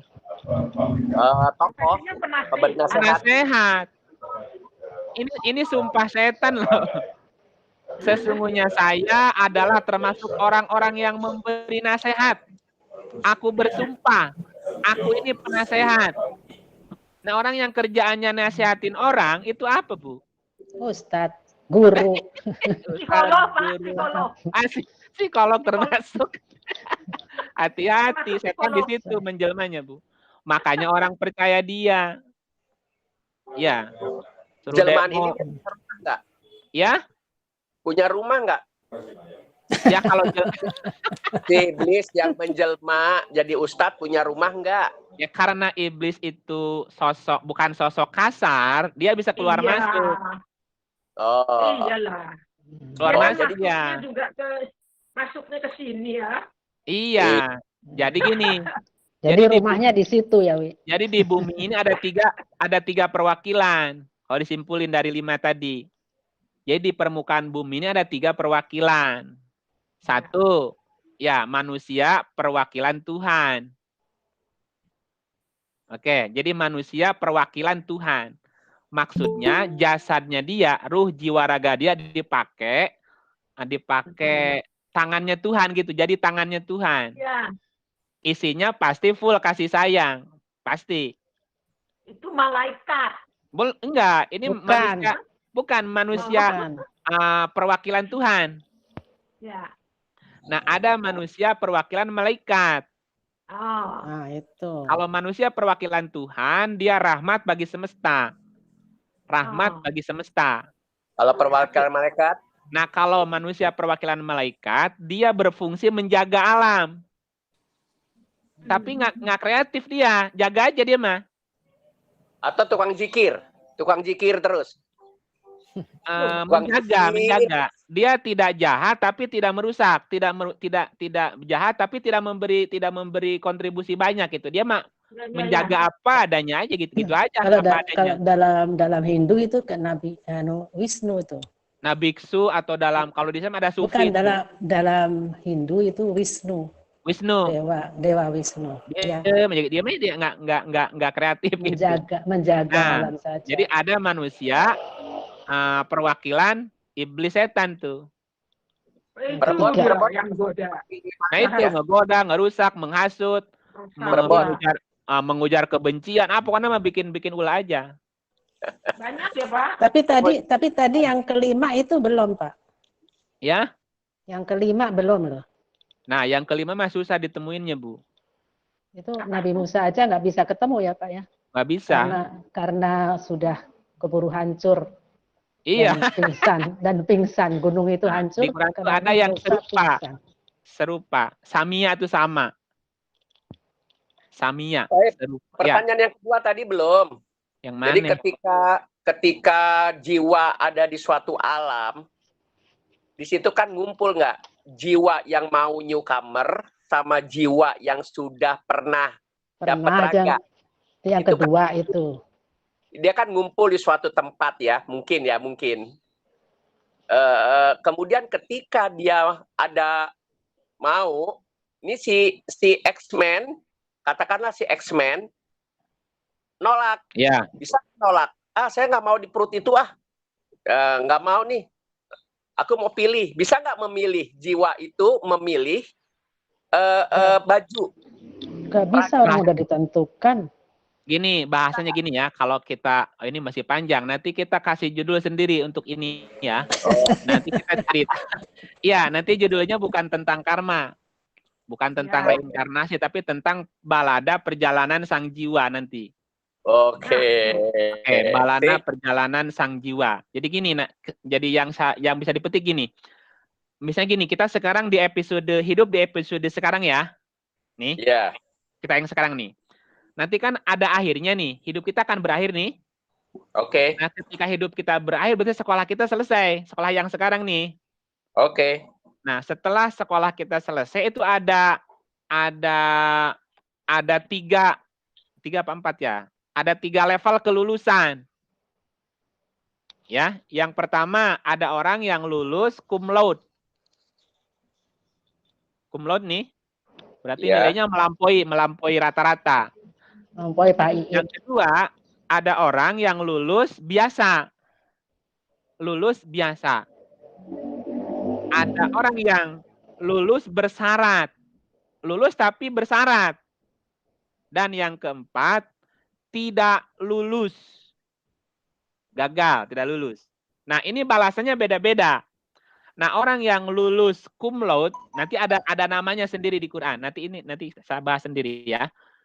Nah, orang yang lulus cum laude, maka balasannya ini bicaranya karma lagi. Balasan buat dia akan dipersilahkan mau menempati surga di mana saja yang dia kehendaki. Termasuk dipersilahkan memilih kendaraan mana yang kamu mau pakai. Menclok di mana gitu loh. Oke. Ini yang pertama. Yang kedua, ada orang yang lulus biasa. Lulus tapi biasa. Maka dia dimasukkan ke surga tapi dikatrol. Surganya dikatrol. Kamu surganya ini ya. Nah, karena itu kendaraannya kamu ini. Nggak bisa nolak. Mau di kampung, mau di kota, mau ganteng, mau jelek, ya harus terima. Lumayan lah, lumayan lumayan. jadi manusia. Ini yang kedua, dikatrol. Tapi di surga dikasih jasad manusia. Nah, yang ketiga, ada orang yang lulus tapi bersyarat. Nah, orang yang lulus bersyarat dikarantina namanya. Dikarantina, nanti dia akan masuk di alam atau di bumi A'raf namanya. Bumi A'raf itu bumi antara surga atau neraka. Jadi ada bumi transit namanya. Gentayangan. Enggak, bumi transit. Transit. Orang bumi kok. Ya, Gentayangan. jadi transit di satu tempat, tapi dia nunggu disempurnakan dulu jiwanya untuk nanti dimasukkan ke surga, ke jasad manusia. Tapi dia mesti ngikut training dulu di situ. Kecuali hasilnya jelek ya Pak. Lulus tapi jelek, mesti lulus tapi syarat ya gitu. Nah itu nanti akan ada bumi transit namanya. Nanti ada di Quran semuanya, ada ayatnya. Yang keempat, ini yang tidak lulus, gagal jadi manusia. Maka, nah yang tidak lulus ini dibangkitkan hidup kembali masuk neraka. Nah, masuk nerakanya dia akan dibangkitkan hidup kembali ke dalam jasad non manusia. Ya. Nah, dibangkitkan hidup kembali ke dalam non manusia jadi apa? Itu tergantung kejahatannya. Sedahsyat apa kejahatannya? Semakin jahat perbuatannya, semakin bawah derajat kebinatangannya. Bisa jadi kodok gitu ya Pak. Kodok masih di bumi, Bu. Ada makhluk yang jadi plankton di bawah laut. Iya. Dan itu dia mesti ngerayap. Bayangkan dia mesti merayap dari makhluk hidup yang ada di dalam kedalaman laut, Bu, mesti ngerayap naik ke atas sampai ke permukaan. Nah, ke permukaan terus sampai flora, sampai fauna, dan itu siklusnya bisa membutuhkan waktu 50.000 tahun. Ribuan tahun. Bahkan bisa hitungannya jutaan tahun, bahkan miliaran. Kalau dia jadi batu atau besi lebih lama lagi nanti. Jadi bisa 5,4 miliar tahun. Dalam satu siklus nanti baru nongol lagi, Bu. Nah, yang cepat itu setengah hari atau saat itu juga dibangkitkan hidup kembali. Ini contoh, saya kasih contoh yang singkat sekali. Yang benar-benar singkat gitu, 77. Surat 77. Surat 77. Ayatnya 13-14. Ini yang mati hidupnya itu sekejap gitu. Mana ayatnya? A'udzubillahi minasyaitonirrajim. Bismillahirrahmanirrahim. Surat ke-77 ayat 13 dan 14. Sampai 15 ya. Oke. Sampai hari keputusan. Nah, ini keputusannya. Lanjut. Dan tahukah kamu apakah hari keputusan itu? Kecelakaan yang besarlah pada hari itu bagi orang-orang yang mendustakan. Nah, yang mendustakan pasti celaka, jatuh ke derajat yang paling bawah. Dan dia mesti ngerayap untuk bisa jadi manusia lagi, itu butuh waktu sangat lama. Dan lama sekali. Ya bisa ribuan, jutaan, bahkan miliaran tahun. Nah, langsung kita ke 25-nya. Surat 77 juga? Ya, masih 77. 25-nya. Ayat 25-nya. Bukankah kami menjadikan bumi tempat berkumpul? Nah, bumi ini tempat berkumpul. Kumpulnya siapa? 26. Orang-orang hidup dan orang-orang mati. Nah, jadi bumi ini adalah planet yang di sana tempat ngumpul. Orang yang hidup dan orang yang mati. Nah, tadi orang yang mati kan dibangkitkan lagi juga. Di mana? Di bumi. Di bumi ini juga. Nah, berapa lama dari kematian dan kebangkitannya? Relatif ya, bisa jutaan tahun. Bisa jutaan, bisa ribuan, bisa sekejap. Nah, Iya, lihat di katanya tadi 79 sekejap. sekarang. Ya, Ini yang sekarang sekejap lihat apa? 79-nya. Belum, ini ayatnya. Yang sekejap ini ayatnya. Surat keberapa? 79. 79. Ya, Ayat. 79. Surat ke-79. Ya, Ayat ayatnya Ayatnya. 14 sama. 14 coba. Dari Maka 13, 14. 13, 14. oke. ya. A'udzubillahi minasyaitonirrajim. Bismillahirrahmanirrahim. Surat ke-79 ayat 13 sampai 14. Ya, perhatikan. Sesungguhnya pengembalian itu hanyalah dengan satu kali tiupan saja. Sekali tiupan itu kan sekejap. Sekali tiupan. Nah, terus Maka dengan serta-merta mereka hidup kembali di permukaan bumi. butuh waktu berapa lama tuh hidup lagi? Sekejap. Cepat. Ini Satu tiupan.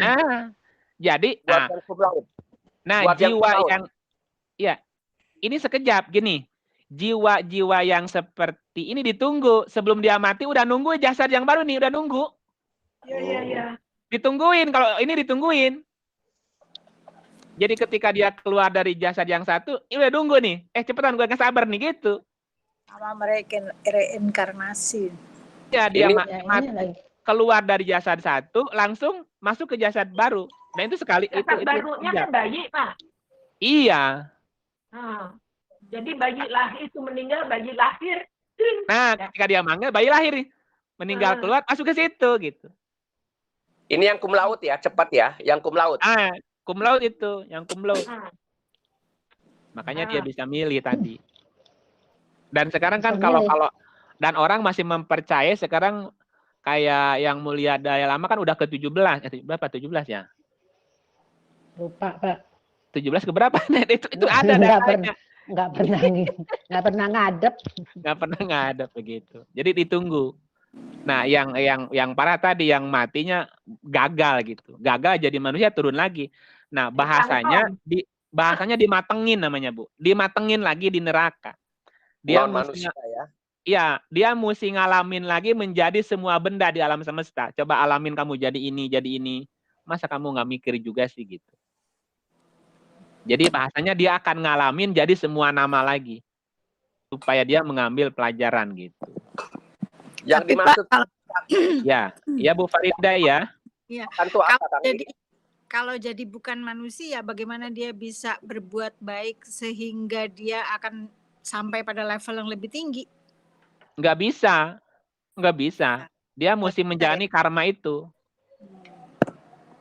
dia Nah. harus jadi manusia dulu. Iya, nah makanya ketika dia jadi manusia, terus dia gagal tanda petik jadi manusianya, tidak berhasil, maka diturunin lagi derajatnya. Ya, dan itu kan ribuan tahun. Dan itu untuk bisa lagi naik ke manusia itu butuh waktu lama sekali. Itulah. Tapi kan dia nggak menderita, Pak. Ya, coba aja jadi kucing, kucingnya kucing putih di jalanan. Suruh jadi plankton. Boleh jadi kadal, boleh. Ya, plankton tadi. Mau jadi batu, diinjek-injek boleh. Ya, jiwa kan merasa, Bu. Jiwa kan merasakan. Jadi kucing artis enak, Pak. Iya, tetap aja kucing. Gitu, Bu. Ya, kalau bahasa spiritualnya begini, bahwa semua makhluk di alam semesta ini adalah ibu. Ibu yang pernah melahirkan kita, Bu. Kita pernah lahir di semua nama di alam ini. Maka orang-orang yang tadi jiwanya udah mateng, udah dewasa, dia pasti akan menjadi rahmat bagi semesta. Karena semesta adalah ibunya dia. Bagi dia adalah ibu. Makanya dia akan menghormati apapun di alam ini gitu. Apalagi manusia kan gitu. Gitu. Ya. Gitu Bu Farida. Ya. Tapi kan kita nggak menyadari ya. Jadi misalnya nih, kita nih udah balik lagi jadi apa? Kita kan nggak menyadari bagaimana kita bisa berbuat yang lebih baik gitu, Pak. Kalau kita nggak menyadari bahwa saya mau ke level yang lebih tinggi. Harus menyadari aku. Makanya harus sadar gitu. Kalau Makanya harus sadar. Berarti Belum tidak bisa. dipakai itu akal dan hatinya. Iya, makanya mindfulness gitu kan. Mindfulness. Iya. Nggak Jangan sadar. main congkak aja, mindfulness kali-kali itu. Nah, itu. Iya, Kesadaran penuh. makanya ke dalam harus diri. sadar.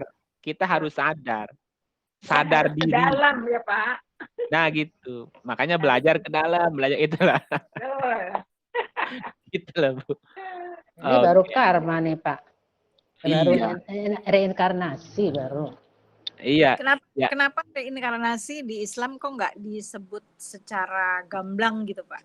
Beda istilah saja. Nah, Iya. dalam Quran itu namanya kebangkitan, Bu. Nah, tadi saya sampaikan ayat kebangkitan itu 118 mah ada. Iya, ada sih. Cuma nggak disebut aja reinkarnasi. Disebut, cuman istilahnya kebangkitan. Iya. Bukan reinkarnasi gitu. Nah, ketika orang mendengar kata reinkarnasi udah alergi duluan. Iya. Ya. Enggak. Kalau kebangkitan berarti kebangkitan Isa Yesus. juga ya Pak. Iya, walaupun gini, sekalipun ada orang percaya kebangkitan, percayanya nanti. Alam semesta udah hancur, kiamat, kita akan dibangkitkan. Iya. Dibangkitkan di mana kalau alamnya hancur? Makanya Pak, jadi ditungguin terus nggak sadar. Sampai Tuhan bikin bumi baru gitu. Lah gimana? Enggak, ayatnya di bumi itu hidup. Di bumi itu mati. Dan di bumi itu kamu dibangkitkan hidup lagi.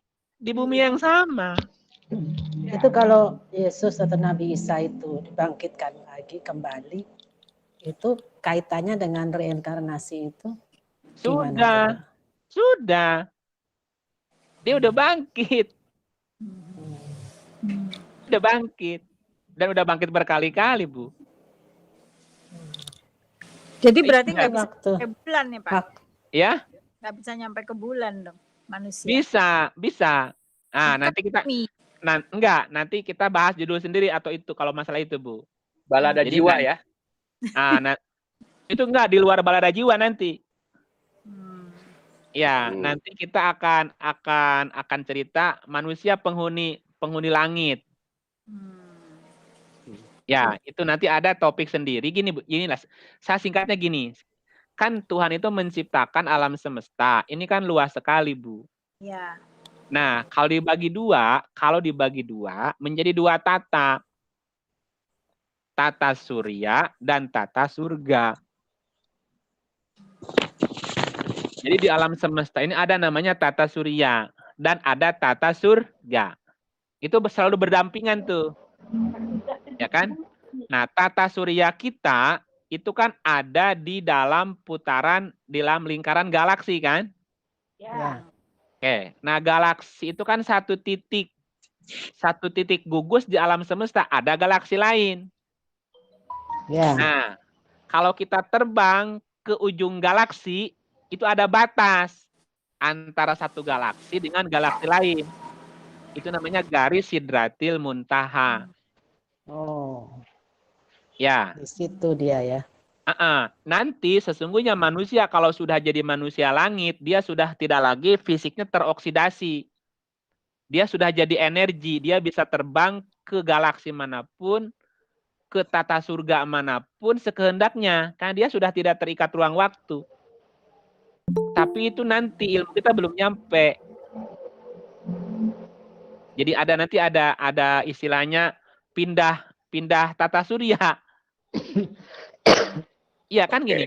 Kalau tata surya kita ada di galaksi dan pusat tata surya kan matahari nih.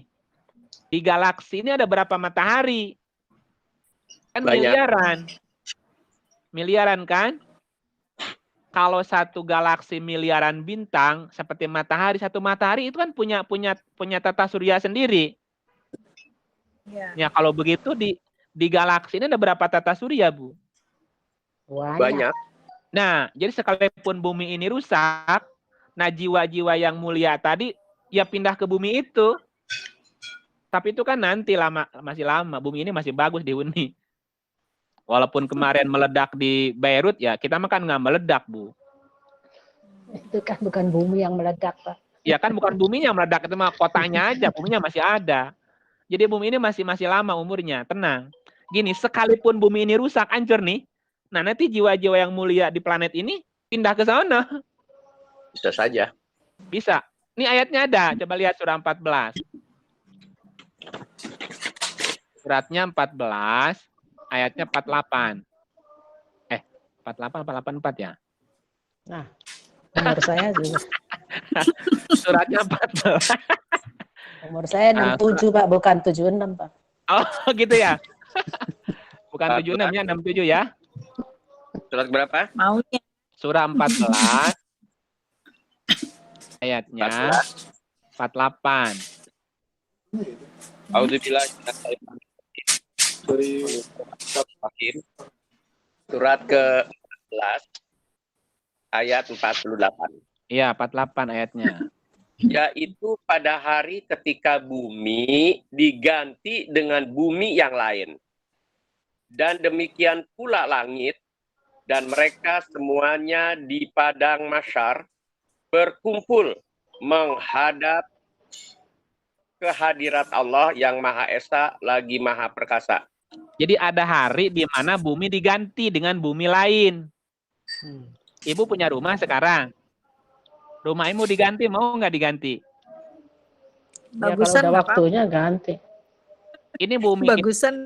Ya kalau bumi ini udah rusak, kan harus diganti nih. Iya. Ada hari di mana bumi diganti dengan bumi lain. Ini contohnya kita punya rumah nih. Rumah kita ini udah rusak. Ya, mau nggak diganti rumahnya? Mau dong. Mau dong, kan udah rusak. Diganti itu kan dua kemungkinan. Rumah ibu direnov atau ibu pindah ke rumah baru. Rumahnya diganti. Udah bu, keluar rumah ini ganti nih gitu. Bisa gitu nggak? Ya. Nah gitu. Nah, jadi ada hari di mana bumi diganti. Diganti apa dia melakukan perbaikan sendiri, diperbaiki, bagus lagi, terus dihuni lagi, atau ditinggalkan. Nanti si jiwa-jiwa yang yang mulia pindah ke sana, bumi baru gitu. Bisa? Saya. Oh bisa. Nah bumi kan tidak hanya satu ini, Bu. Banyak planet. Di satu galaksi, di alam semesta banyak galaksi. Dan nanti ada tata surga namanya, Bu. Kalau tata surga nanti, ya, di tata surga itu sinarnya sinar Tuhan, bukan sinar matahari lagi. Karena sinar Tuhan tidak membuat tubuh kita rusak. Sinar matahari kan membuat tubuh kita rusak, sel kita rusak, lama-lama mati gitu. Teroksidasi namanya. Di surga orang panjang umur, kenapa? Karena tidak teroksidasi tubuhnya. Bapak, sudah maghrib. Sudah maghrib ya. Ya. Kang Iip tanya satu, Kang Iip. Well, ya monggo saya terakhir ya. Apakah setiap bayi yang lahir itu hasil reinkarnasi? Bisa jadi. Bisa jadi. Itu tidak selalu. Ya, makanya tadi ada 5 jenis manusia tadi, Bu. Ada manusia benar-benar baru, brojol, benar-benar kertas putih, nggak ada data sebelumnya gitu. Ada yang udah pengulangan. Ada yang pengulangan gitu. Baru jadi manusia. Ya. Iya. Yang milih siapa? Ya itu Oh ya, yang puasa. Ya. Kalau pertama kan nggak bisa milih kalau pertama. Kedua, ketiga kan baru bisa milih kalau nilai kita cum laude. Iya. Kalau nggak cum laude ya tetap aja dikatrol, dijatah. Masih mending. Nah kalau gagal turun lagi derajatnya. Oh gitu. Makasih Kak Iip. Iya, gitu ya. Oke, terima kasih ya. Terima kasih banyak. Sampai di sini dulu. Terima kasih. Assalamualaikum. Assalamualaikum. Ya, warahmatullahi wabarakatuh. Waalaikumsalam. Oke. Selamat maghriban. Terima kasih Kang Iip. Assalamualaikum. Salam. Ini yang hadir juga. Assalamualaikum Pak Iip. Iya.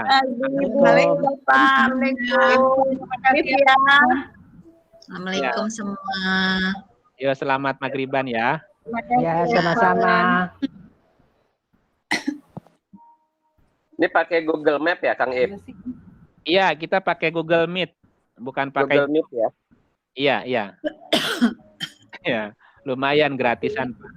Belum tahu saya caranya nih. Oh, caranya ini juga anak saya yang buka. Ya, nanti gue mau belajar nih. Iya, saya juga minta bantuan anak saya ini. Ya. Ya, tadi saya di jalan tuh. Lagi makan bubur tadi tuh, pas ngeliat grup. Sekarang langsung gue kebut. Iya. Nggak ketabrak di jalan? Nabrak itu aja, nabrak angin. Nabrak angin. Iya deh. Oke, Ini tadi maghrib ya, Kang Ip. oke maghrib, makasih. Masih ada yang masih nongkrong, apa-apa.